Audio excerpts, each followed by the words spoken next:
Task 2. Read the statements made by a university lecturer discussing accents.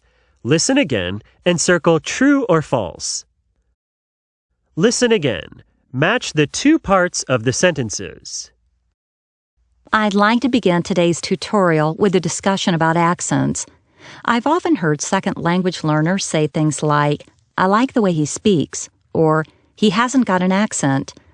It's an interesting comment from my point of view, as even though everybody in this room speaks English, if we listen closely, we'll be able to hear many differences in our pronunciation and accents. So, perhaps what those second language learners mean is that, "I like the way he speaks," or "he hasn't got a strong foreign accent." But what's so wrong with that? Let's think about it for a minute. There are far more speakers of English as a second language than there are native English speakers. And when we consider native English speakers in more detail, whose accent do we consider to be the standard accent? Is it a standard English accent from the homeland of English, England? Perhaps we can say, "I like the way the English speak," but to suggest that the British English accent is the standard that second language learners should try to achieve would be extremely problematic indeed. One reason for this is the huge range of accents in the UK itself. A Cockney from the East End of London might have difficulties trying to understand a conversation between Mancunians and Geordies in London. Manchester and Newcastle are not exactly that far apart. Another point to consider is that people from countries such as Taiwan and Japan have had far more contact with American English than British English.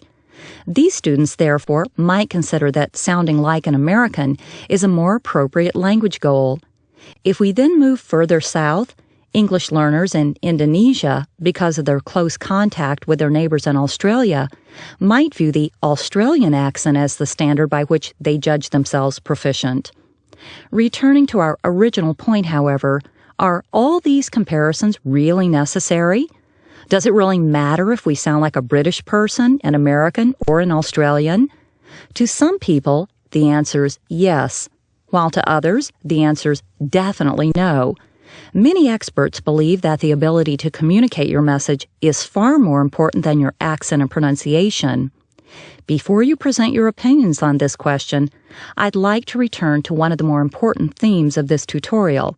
That is, the fact that there are many more people who speak English as a second language when compared with the number of people who speak English as their mother tongue. If there are so many Chinese and Indian speakers of English, can we have such a thing as a standard Chinese English accent or a standard Indian English accent? This is one of the questions I want us to consider in today's tutorial. Over to you, Akemi. What are your first thoughts on these interesting questions?